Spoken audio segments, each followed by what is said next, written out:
I'm Jean-Yves Le Gall. I am president of CNES, the French Space Agency, and the president-elect of the International Astronautical Federation. And it is my pleasure to welcome you here at the 67th International Astronautical Congress. Elon Musk is founder, CEO, and lead designer of SpaceX. Elon founded SpaceX in 2002 with the goal of revolutionizing space technology and ultimately enabling humans to become a multiplanetary species, and that the plan is going to lay out for us today. SpaceX has had a number of firsts, including as the first private company to deliver cargo to and from the International Space Station, and the first entity to land an orbital class booster back on land and on ships out at sea. Please join me in welcoming Elon Musk. Thank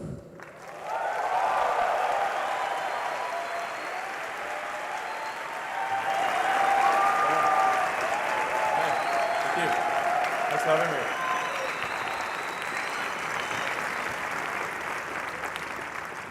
All right, so thank you very much for having me.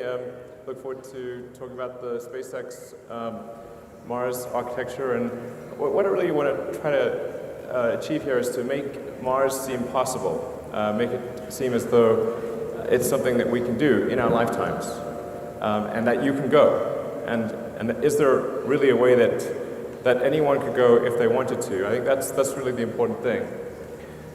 So, I mean, first of all, why go anywhere, right? I think there are really two fundamental paths. History is going to bifurcate along two directions. One path is we stay on Earth forever, and then there will be some eventual extinction event. I don't have an immediate doomsday prophecy, but it's eventually, history suggests there will be some doomsday event. The alternative is to become a spacefaring civilization and a multi-planet species, which I hope you would agree that is the right way to go. Yes?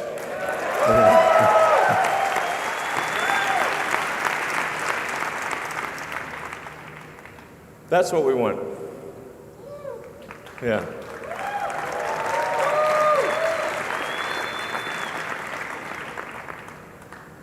So how do we figure out how to take you to Mars and create a self-sustaining city, a city that it's not merely an outpost, but could become a planet in its own right, and for us, thus we could become a truly multi-planet species. Sometimes people wonder, well, what about other places in the solar system? Why Mars? Just to sort of put things into perspective, this is an actual scale of what the solar system looks like. So we're currently in the third little rock from the left. That's Earth. Yeah, exactly. And our goal is to go to the fourth rock on the left. That's Mars. But you can get a sense for the real scale of the solar system, how big the Sun is, and Jupiter, Neptune, Saturn, Uranus, and then the little guys on the right are Pluto and friends. This sort of helps see it not quite to scale, but it gives you a better sense for where things are. So our options for becoming a multi-planet species within our solar system are limited. We have, in terms of nearby options, we've got Venus, but Venus is a super high pressure hot acid bath. So that would be a tricky one. Venus is not at all like the goddess. This is not in no way similar to the actual goddess.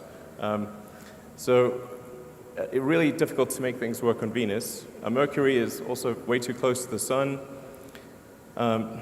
We could go potentially on one of the moons of Jupiter or Saturn, but those are quite far out, much further from the Sun, a lot harder to get to. It really leaves us with one option if we want to become a multi-planet civilization, and that's Mars. We could conceivably go to our moon, and I certainly have nothing against going to the moon, but I think it's challenging to create a become multiplanetary on the moon because it's much smaller than a planet. It doesn't have any atmosphere. It's not as resource-rich as Mars. It's got a 28-day day, whereas the Mars day is 24.5 hours. And in general, Mars is far better suited to ultimately scale up to be a self-sustaining civilization. So just to give some comparison between the two planets, that they're remarkably close in a lot of ways. In fact, we now believe that early Mars was a lot like Earth. And in fact, if we could warm Mars up, we would once again have a thick atmosphere and liquid oceans. So, but where things are right now, Mars is about half again as far from the sun as Earth. So still decent sunlight. It's a little cold, but we can warm it up.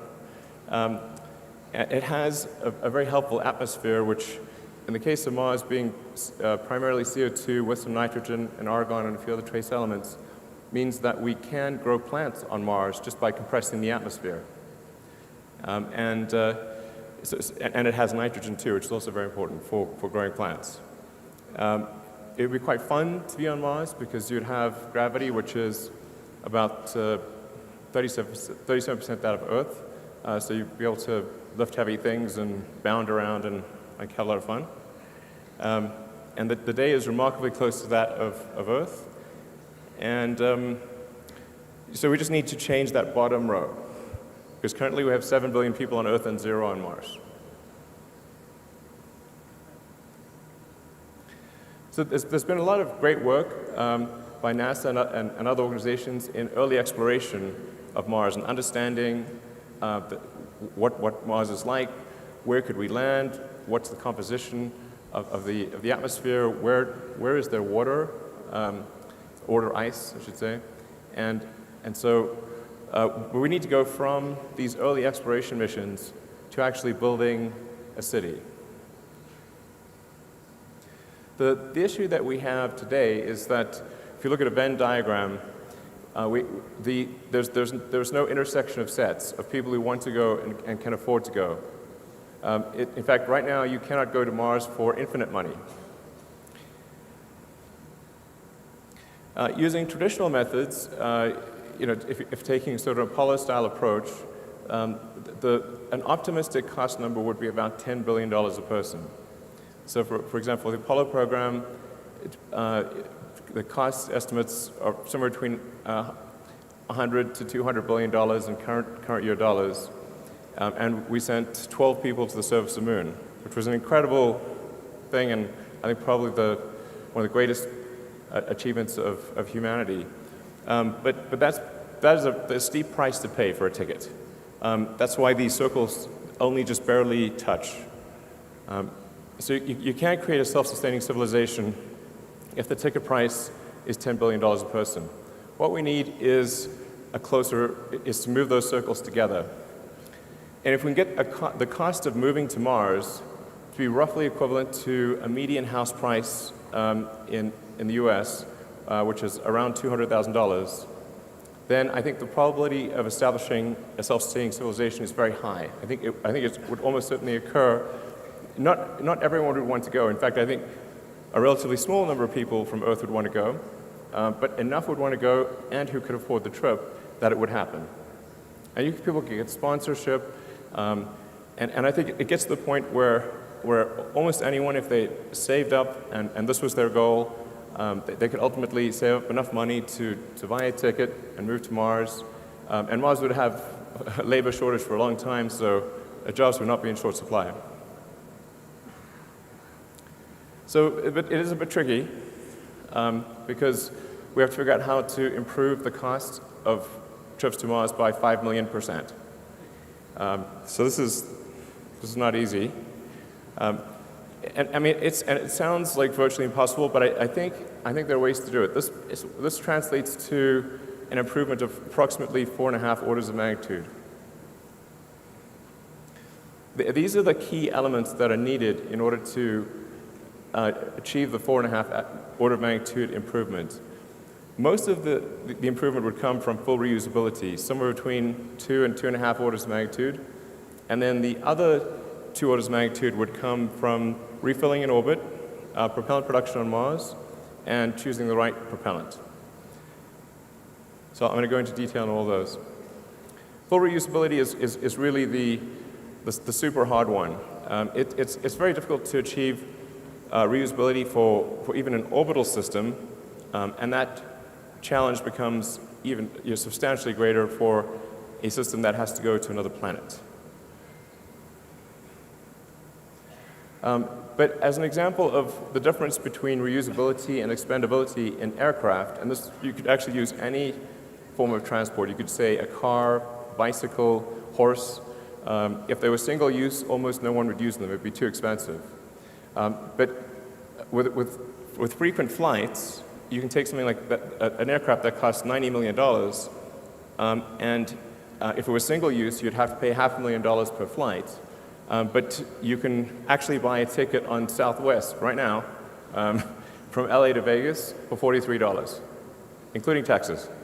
So that's a massive improvement. Right there, it's showing a 4 order of magnitude improvement.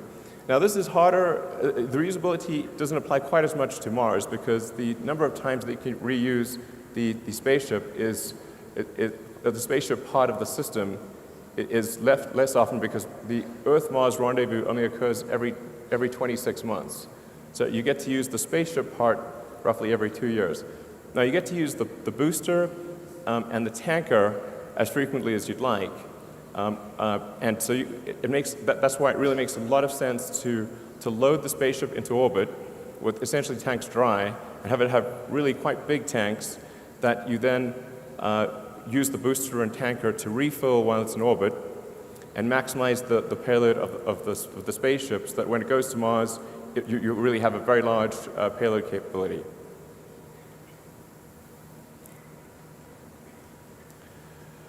So, as I said, refilling in orbit is one of the essential elements of this. Without refilling in orbit, you would have a half order of magnitude impact roughly on the cost. By half order of magnitude, I think the audience mostly knows, but what that means is each order of magnitude is a factor of 10. So not refilling in orbit would mean a 500% roughly increase in the cost per ticket. It also allows us to build a smaller vehicle and lower the development cost, although this vehicle is quite big, but it would be much harder to build something that's 5 to 10 times the size. It also reduces the sensitivity of performance characteristics of the booster, rocket, and tanker. So if there's a shortfall in the performance of any of the elements, you can actually make up for it by having 1 or 2 extra refilling trips to the spaceship. So it's very important for reducing the susceptibility of the system to a performance shortfall. And then producing propellant on Mars is actually also very obviously important. Again, if we didn't do this, it would have at least a half order of magnitude increase in the cost of a trip, so a 500% increase in the cost of the trip. And it would be pretty absurd to try to build a city on Mars if your spaceships just kept staying on Mars and not going back to Earth. You have this like massive graveyard of ships. You have to like do something with them. So it really wouldn't make sense to leave your spaceships on Mars. You really want to build a propellant plant on Mars and send the ships back. So, and Mars happens to work out well for that because it has a CO2 atmosphere, it's got water ice in the soil, and with H2O and CO2 you can produce CH4, methane, and oxygen O2. So picking the right propellant is also important. Think of this as maybe there's 3 main choices, and they have their merits, but kerosene or rocket propellant grade kerosene, which is also what jets use. Rockets use a very expensive form, a highly refined form of jet fuel essentially, which is a form of kerosene. It helps keep the vehicle size small, but because it's a very specialized form of jet fuel, it's quite expensive. The reusability potential is lower. Very difficult to make this on Mars because there's no oil. So really quite difficult to make the propellant on Mars. And then propellant transfer is pretty good, but not great. Hydrogen, although it has a high specific impulse, is very expensive, incredibly difficult to keep from boiling off because liquid hydrogen is very close to absolute zero as a liquid. So the insulation required is tremendous, and the cost of the energy cost on Mars of producing and storing hydrogen is very high. So when we looked at the overall system optimization, it was clear to us that that methane actually was the clear winner. So it would require maybe anywhere from 50 to 60% of the energy on Mars to refill propellant using the propellant depot, and just the technical challenges are a lot easier. So we think methane's actually better on just really almost across the board. And we started off initially thinking that hydrogen would make sense, but ultimately came to the conclusion that the best way to optimize the cost per unit mass to Mars and back is to use an all-methane system, or technically deep cryomethalogs. So those are the four elements that need to be achieved.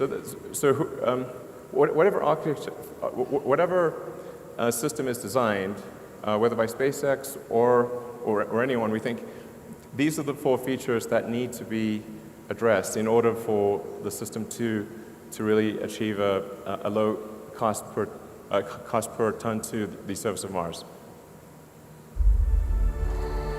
And this is a simulation of the overall system.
So what you saw there is really quite close to what we will actually build.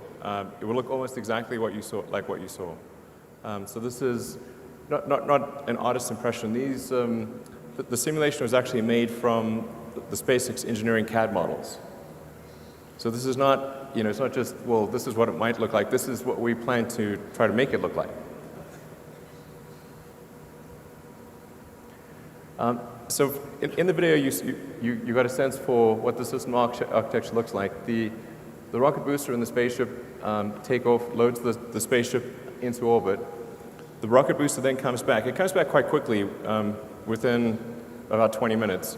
And so it can actually launch the tanker version of the spacecraft, which is essentially the same as the spaceship, but filling up the unpressurized and pressurized cargo areas with propellant tanks. So they look almost identical. So this also helps lower the development cost, which obviously will not be small. And then the propellant tanker goes up, and it'll go up multiple times, so anywhere from 3 to 5 times to fill the tanks of the spaceship in orbit. And then once the spaceship the tanks are full, the cargo has been transferred, and we reach the Mars rendezvous timing, which, as mentioned, is roughly every 26 months.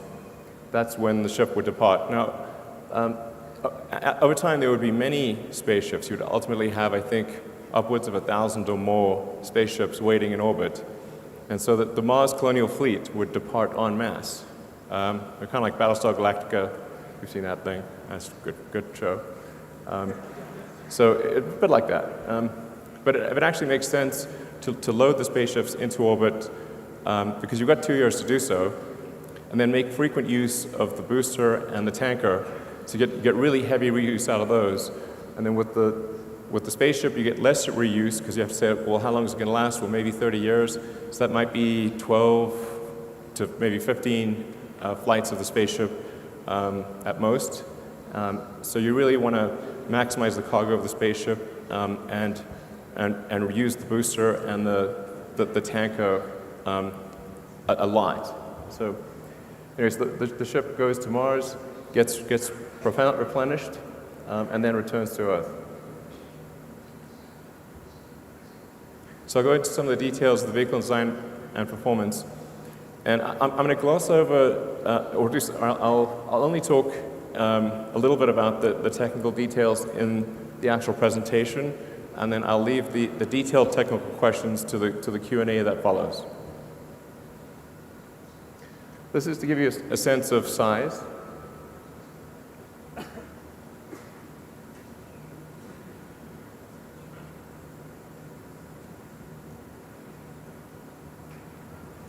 It's quite big.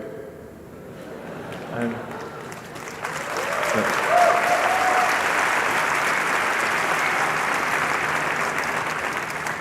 I mean, the funny thing is, I think in the long term, the ships will be even bigger than this. I think that this will be relatively small compared to the Mars interplanetary ships of the future. But it kind of needs to be about this size because if in order to fit 100 people or thereabouts in the pressurized section, plus carry the luggage and all of the unpressurized cargo to build propellant plants and build everything from iron foundries to pizza joints to you name it. We need to carry a lot of cargo. So it really needs to be roughly on this order of magnitude. Because if we say like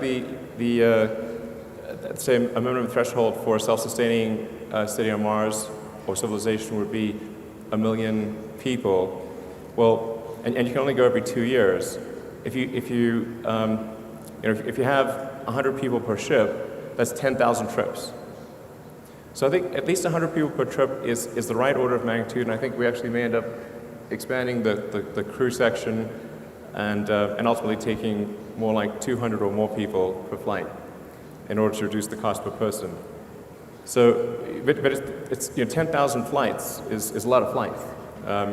So you really want ultimately, I think, on the order of 1,000 ships. It'll take a while to build up to 1,000 ships, and so I think if you say when would we reach that 1 million-person threshold, from the point at which the first ship goes to Mars, it's probably somewhere between 20 to 50 total Mars rendezvous. So it's probably somewhere between maybe 40 to 100 years to achieve a fully self-sustaining civilization on Mars. So that's the sort of a cross-section of the ship.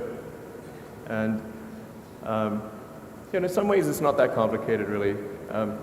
It's made primarily of an advanced carbon fiber. The carbon fiber part is tricky when dealing with deep cryogens and trying to achieve both liquid and gas impermeability and not have gaps occur due to cracking or pressurization that would make the carbon fiber leaky. So this is a fairly significant technical challenge to make deeply cryogenic tanks out of carbon fiber. And it's only recently that we think that the carbon fiber technology has gotten to the point where we can actually do this without having to create a liner on the some sort of metal liner or other liner on the inside of the tanks, which would add mass and complexity. So it's particularly tricky for the hot gaseous oxygen pressurization. So this is designed to be autonomously pressurized, which means that the fuel and the oxygen, we gasify them through heat exchanges in the engine and use that to pressurize the tanks. So we'll gasify the methane and use that to pressurize the fuel tank, gasify the oxygen, use that to pressurize the oxygen tank. And this is a much simpler system than what we have with Falcon 9, where we use helium for pressurization and we use nitrogen for gas thrusters. In this case, we would autonomously pressurize and then use gaseous methane and oxygen for the control thrusters. So really, you only need 2 ingredients for this, as opposed to 4 in the case of Falcon 9, and actually 5 if you consider the ignition liquid. So we use a sort of complicated liquid to ignite the engines that isn't very reusable. In this case, we would use spark ignition.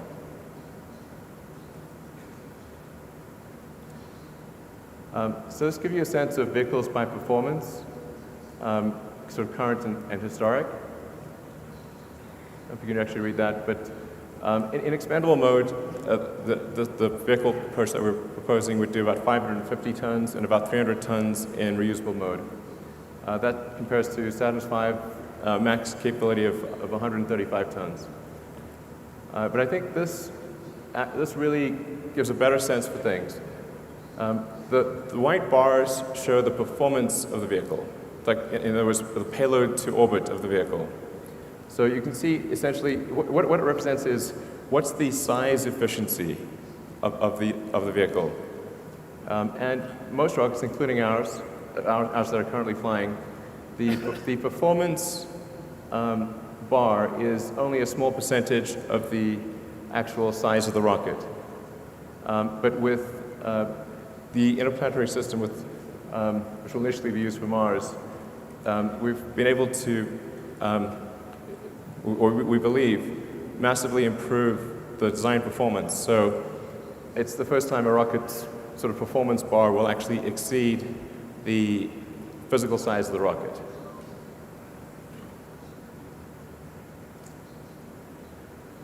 This gives you a more direct sort of comparison. This is the thrust level is quite enormous. We're talking about a liftoff thrust of 13,000 tons. So it'll be quite tectonic when it takes off. But it does fit on Pad 39A, which NASA's been kind enough to allow us to use, where because they somewhat oversized the pad in doing Saturn V, and as a result, we can actually do a much larger vehicle on that same launch pad. And then in the future, we expect to add additional launch locations, probably adding one on the south coast of Texas. But this gives you a sense of the relative capability if you can read those.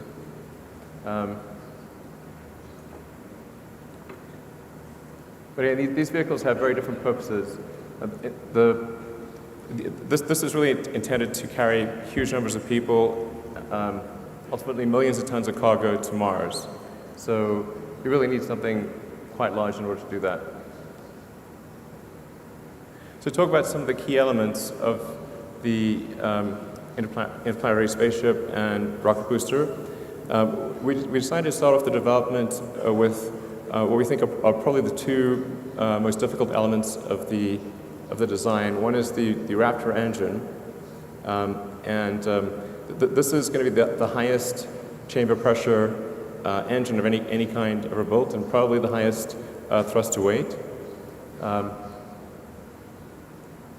It's a full-flow staged combustion engine, which maximizes the theoretical momentum that you can get out of a given source fuel and oxidizer. We subcool the oxygen and methane to densify it. So compared to when propellants are normally used, they're used close to their boiling point in most rockets.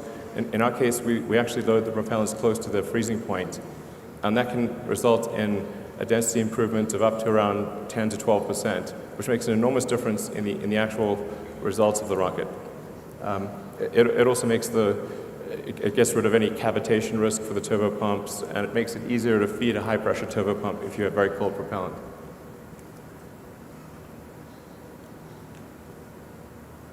Really, one of the keys here, though, is the vacuum version of Raptor having a 382-second ISP.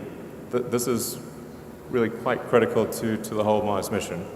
And we're confident we can get to that number, or at least within a few seconds of that number, ultimately maybe exceeding it slightly.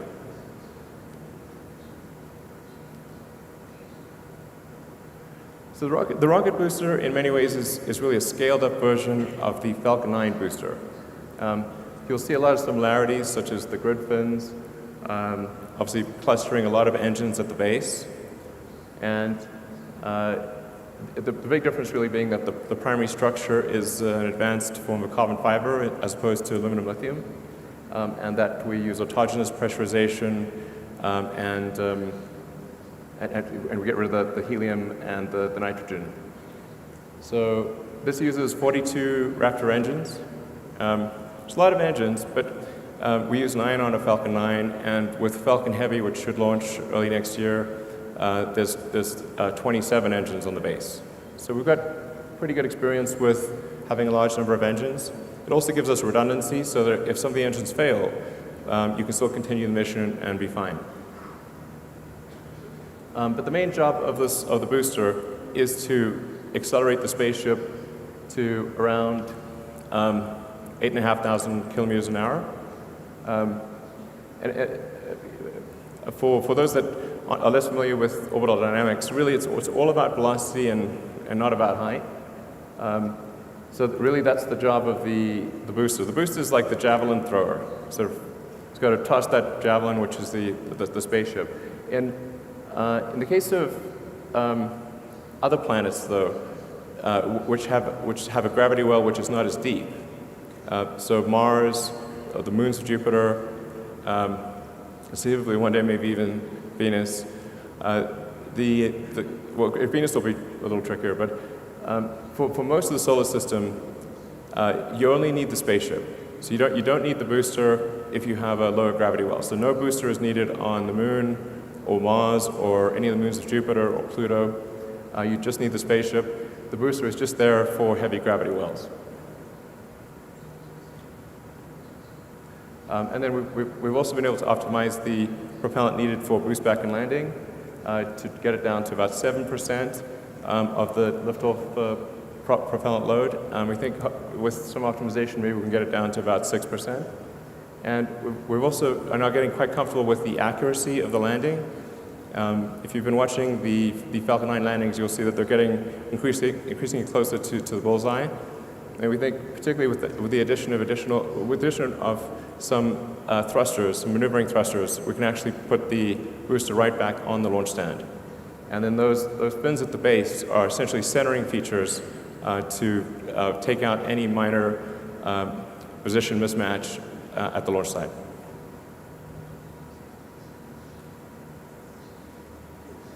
So it looks like at the base. So we think we only need to gimbal or steer the center cluster of engines. So there's 7 engines in the center cluster.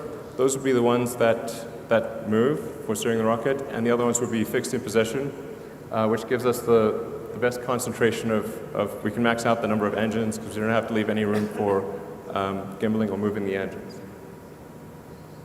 And like I said, this is all designed so that you could actually lose multiple engines even at liftoff or anywhere in flight and continue the mission safely.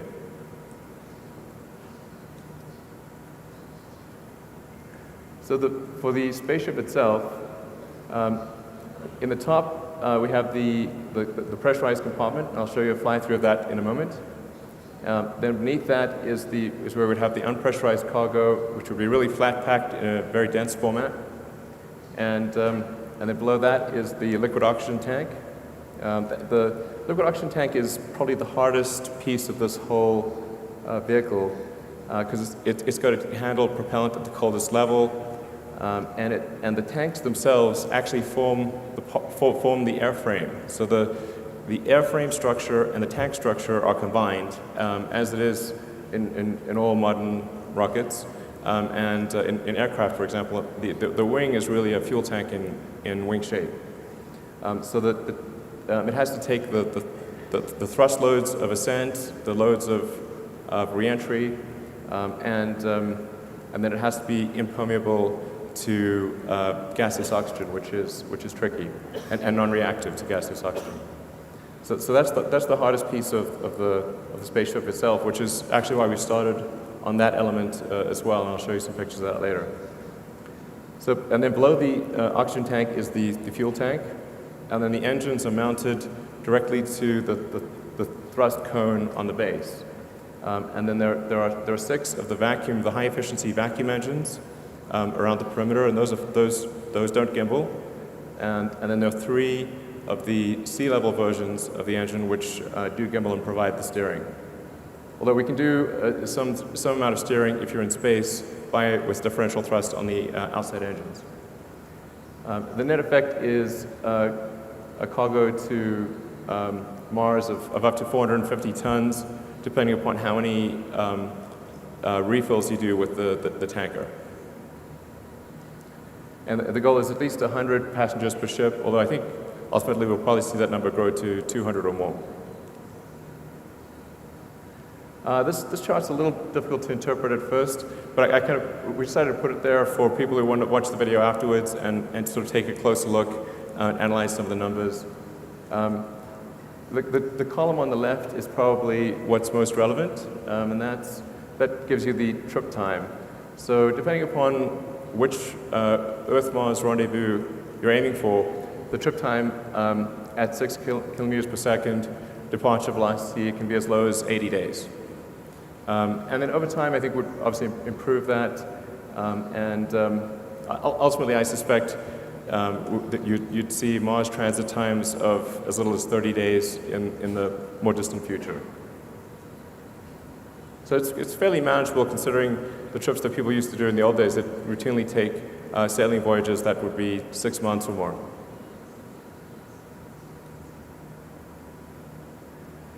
So on arrival, the heat shield technology is extremely important. We've been refining the heat shield technology using our Dragon spacecraft, and we're now on version 3 of Pica, which is phenolic impregnated carbon ablator, and it's getting more and more robust with each new version, with less ablation, more resistance, less need for refurbishment. The heat shield is basically a giant brake pad. So it's like, how good can you make that brake pad against extreme reentry conditions and minimize the cost of refurbishment and make it so that you could have many flights with no refurbishment at all.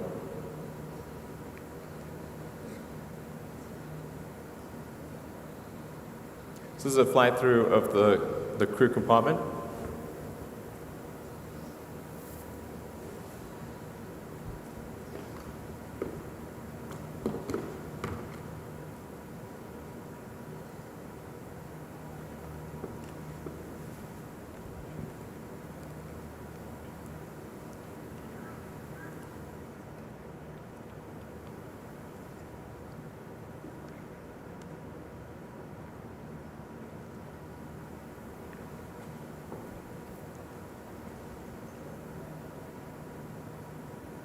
just want to give you a sense of what it would feel like to actually be in the spaceship.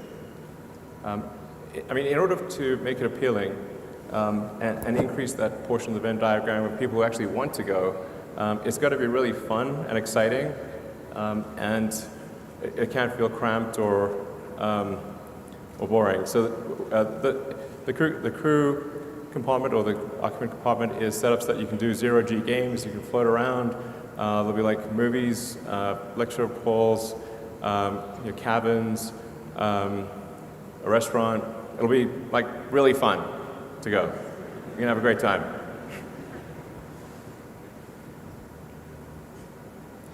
So we've got the propellant plant on Mars. Again, this is one of those slides that I won't go into in detail here, but people can think about offline. The key point being that the ingredients are there on Mars to create a propellant plant with relative ease. Because the atmosphere is primarily CO2, and there's water ice almost everywhere, you've got the CO2 plus H2O to make methane CH4 and oxygen O2 using the Sabatier reaction. The trickiest thing really is the energy source, which we think we can do with a large field of solar panels. So then to give you a sense of the cost, really the key is making this affordable to almost anyone who wants to go.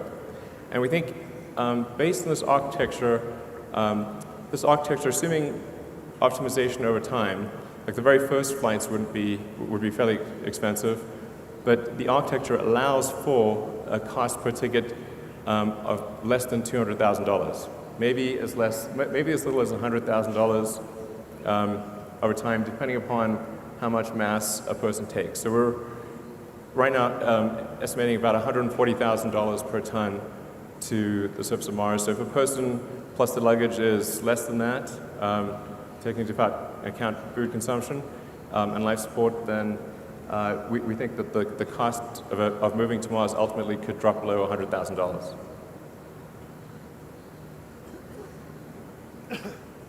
So funding, we thought about funding sources. And so we've got steel underpants, launch satellites, send cargo to the space station, Kickstarter, of course, followed by profit.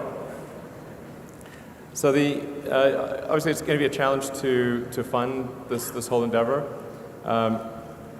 We do expect to generate pretty decent net cash flow from launching lots of satellites and servicing the space station for NASA, transferring cargo to and from the space station, and then I know that there's a lot of people in the private sector who are interested in helping fund a base on Mars, and then perhaps there will be interest on the government sector side to also do that.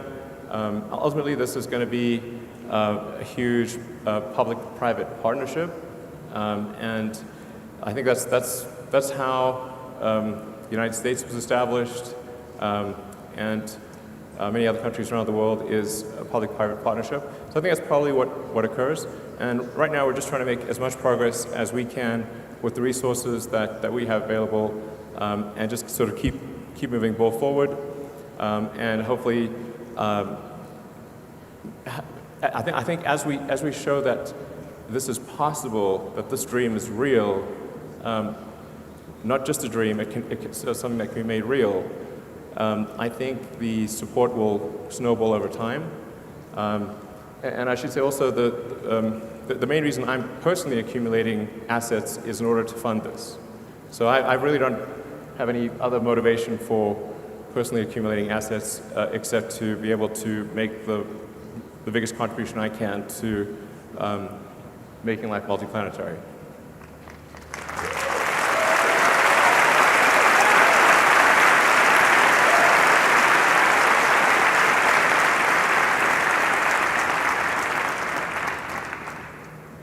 Timelines. I'm not the best at this sort of thing, but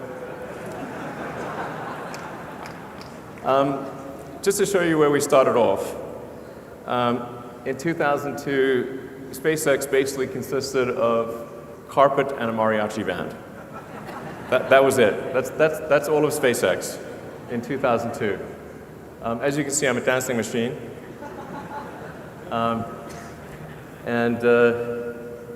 Yeah, I believe in kicking off celebratory events with mariachi bands. I really like mariachi bands. But that was what we started off with in 2002. And really, I mean, I thought we had maybe a 10% chance of doing anything, of even getting a rocket to orbit, let alone getting beyond that and taking Mars seriously. But I came to the conclusion that if there wasn't some new entrant into the space arena with a strong ideological motivation, then it didn't seem like we were on a trajectory to ever be a spacefaring civilization and be out there among the stars. Because in '69 we were able to go to the moon, and the space shuttle could get to low Earth orbit, and then obviously the space shuttle got retired, but that trend line is down to zero. So I think what a lot of people don't appreciate is that technology does not automatically improve. It only improves if a lot of really strong engineering talent is applied to the problem that it improves. And there are many examples in history where civilizations have reached a certain technology level and then have fallen well below that, and then recovered only millennia later. So we go from 2002, where we basically were clueless, and developed with Falcon 1 the smallest useful orbital rocket that we could think of, which would deliver half a ton to orbit. And then 4 years later, we developed and built the first vehicle. So we developed the main engine, the upper stage engine, the airframes, the fairing, and the launch system, and had our first attempt at launch in 2006, which failed. So that lasted about 60 seconds, unfortunately.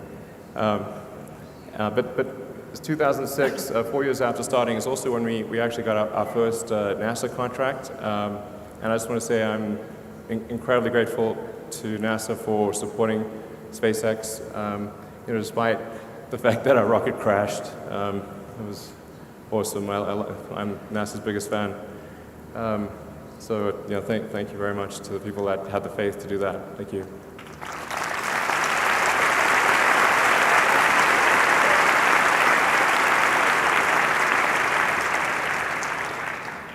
So then 2006, followed by a lot of grief, and then finally the fourth launch of Falcon 1 worked in 2008, and we were really down to our last pennies. In fact, I only thought I had enough money for 3 launches, and the first 3 bloody failed, and we were able to scrape together enough to just barely make it and do a fourth launch, and thank goodness that fourth launch succeeded in 2008. That was a lot of pain. And then also at the end of 2008 is when NASA awarded us the first major operational contract, which was for resupplying cargo to the space station and bringing cargo back.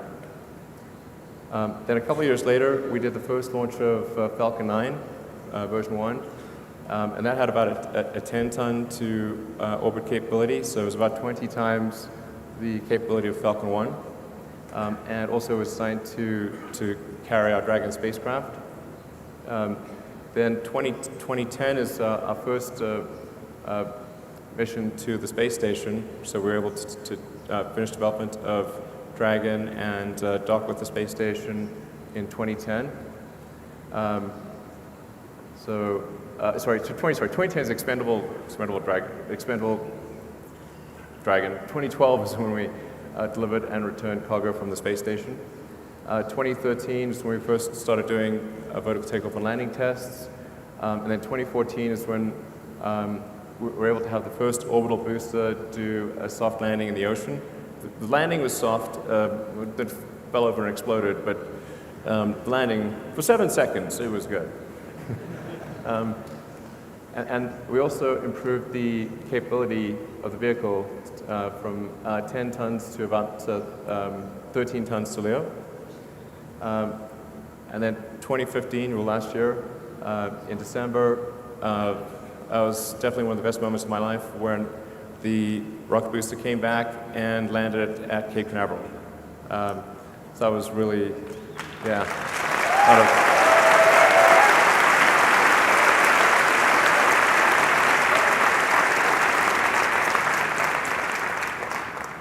So I think that really showed that we could bring an orbit-class booster back from a very high velocity all the way to the launch site and land it safely and with almost no refurbishment required for reflight. And if things go well, we're hoping to refly one of the landed boosters in a few months. So yeah, and then 2016, we also demonstrated landing on a ship. The landing on the ship is important for the very high-velocity geosynchronous missions, and that's important for usability of Falcon 9 because about roughly a quarter of our missions are sort of servicing the space station, and then there's a few other low Earth orbit missions, but most of our missions, probably 60% of our missions are commercial geo missions. So we've got to do these high-velocity missions that really need to land on a ship out to sea. They don't have enough propellant on board to boost back to the launch site. So looking into the future, next steps. We were kind of intentionally a bit fuzzy about this timeline, but we're going to try to make as much progress as we can. Obviously, it's with a very constrained budget, but we're going to try to make as much progress as we can on the elements of the interplanetary transport booster and spaceship, and hopefully we'll be able to complete the first development spaceship in maybe about 4 years, and start doing suborbital flights with that. In fact, it actually has enough capability that you could maybe even go to orbit if you limit the amount of cargo with the spaceship. Well, you have to really strip it down. But in tanker form, it can definitely get to orbit. Can't get back. We can get to orbit. It actually starts thinking like maybe there is some market for really fast transport of stuff around the world. Provided we can land somewhere where noise is not a super big deal. Rockets are very noisy. But we could transport cargo to anywhere on Earth in 45 minutes at the longest. So most places on Earth would be maybe 20, 25 minutes. So maybe if we had a floating platform out off the coast of, say off the coast of New York, say 20, 30 miles out, you could go from, New York to Tokyo in, 25 minutes. Cross the Atlantic in 10 minutes. Really, most of your time would be getting to the ship. And then it'd be real quick after that. So there's some intriguing possibilities there, although we're not counting on that. And then development of the booster. We actually think the booster part is relatively straightforward because it amounts to a scaling up of the Falcon 9 booster. So we don't see a lot of sort of showstoppers there. But then trying to put it all together and make this actually work for Mars. If things go super well, it might be kind of in the 10-year time frame. But I don't want to say that's when it will occur. It's like there's a huge amount of risk. It's going to cost a lot. Good chance we don't succeed, but we're going to do our best and try to make as much progress as possible. And we're going to try to send something to Mars on every Mars rendezvous from here on out. So Dragon 2, which is a propulsive lander, we plan to send to Mars in a couple of years, and then do probably another Dragon mission in 2020. In fact, we want to establish a steady cadence, that there's always a flight leaving, like it's a train leaving the station. With every Mars rendezvous, we will be sending a Dragon, at least a Dragon to Mars, and ultimately the big spaceship. So if there are people that are interested in putting payloads on Dragon, you know you can count on a ship that's going to transport something on the order of at least 2 or 3 tons of useful payload to the surface of Mars.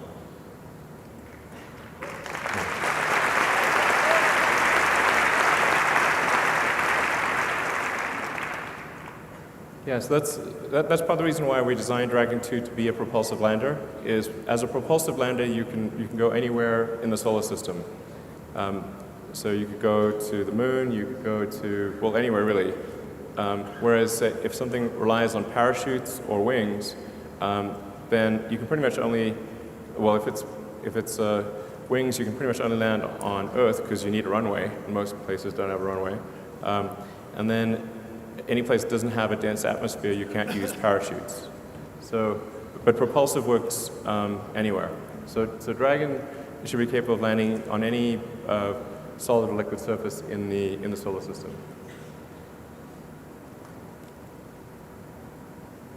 And then I was really excited to see that the team managed to do the all-up Raptor engine firing in advance of this conference. I just want to say thanks to the Raptor team for really working 7 days a week to try to get this done in advance of the presentation. Because I really wanted to show that we've made some hardware progress in this direction. And the Raptor is a really tricky engine. It's a lot trickier than Merlin because it's a full-flow stage combustion, much higher pressure. And I'm kind of amazed it didn't blow up on the first firing, but fortunately it was good.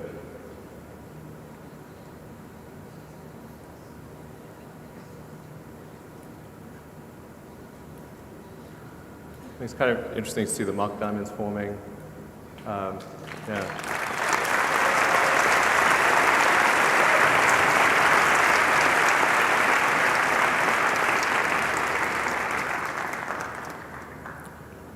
So part of the reason for making the engine sort of small, like Raptor, although it has 3 times the thrust of a Merlin, is actually only about the same size as a Merlin engine because it has 3 times the operating pressure. And that means we can use a lot of the production techniques that we've honed with Merlin. We're currently producing Merlin engines at almost 300 per year. So we understand how to make rocket engines in volume. So even though the Mars vehicle uses 42 on the base and 9 on the upper stage, so we're 51 engines to make.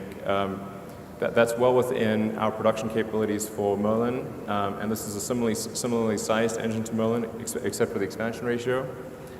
So we feel really comfortable about being able to make this engine in volume at a price that doesn't break our budget. And then we also wanted to make progress on the primary structure.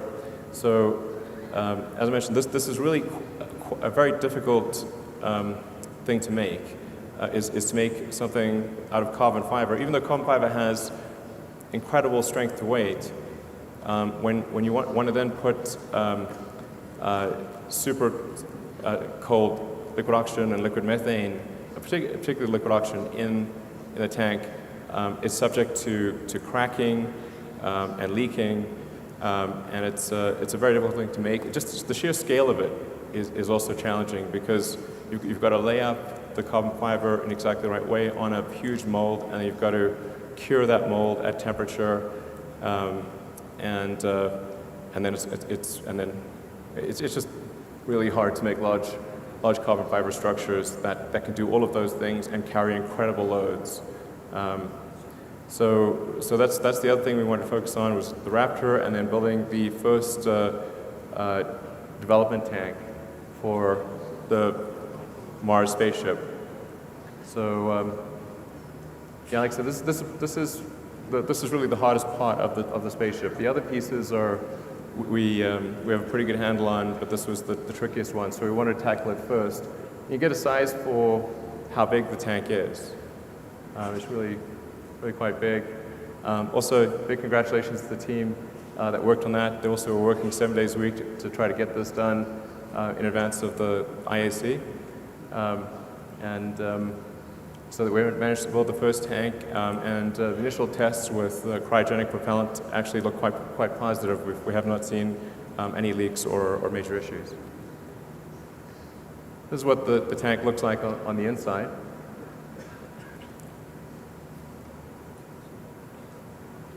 So you can get a real sense for just how big this tank is. It's actually completely smooth on the inside, but the way that the carbon fiber plies lay up and reflect the light makes it look faceted. So then what about beyond Mars?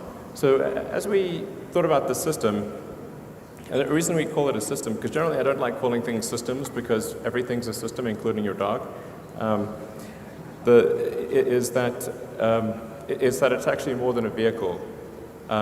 There's obviously the rocket booster, the spaceship, the tanker, and the propellant plant, the in situ propellant production.